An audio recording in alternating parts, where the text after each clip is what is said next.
Habitual karma, Acinnakamma, the power of repetition. In the Buddha's teaching on the order in which karma bears fruit, habitual karma, Acinnakamma, refers to actions, mental, verbal, and physical, that are repeated so often that they become a pattern of character.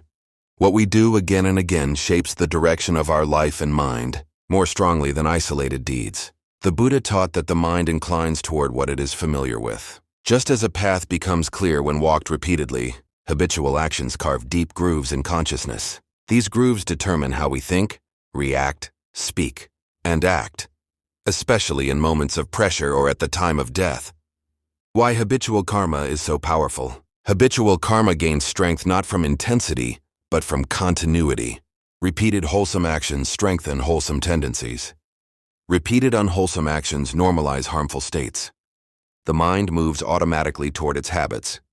Because habits operate without conscious effort, they dominate when the mind is tired, fearful, or near death. This is why habitual karma often outweighs occasional good deeds or regrets. Blessing and warning.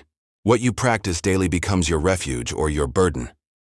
Habitual karma at the time of death. The Buddha explained that when death approaches, the mind does not reason. It reverts to what it knows best. A compassionate person recalls kindness naturally. An angry person recalls resentment easily. A mindful person rests in awareness. A careless person drifts in confusion. If no heavy karma, Karma, or near-death karma, Acinnakamma, arises, habitual karma takes the lead, shaping the rebirth consciousness. Thus, rebirth is not random. It is the continuation of one's trained mind. Habitual karma and daily practice. The Buddha emphasized training not through extremes, but through steady repetition. Daily mindfulness.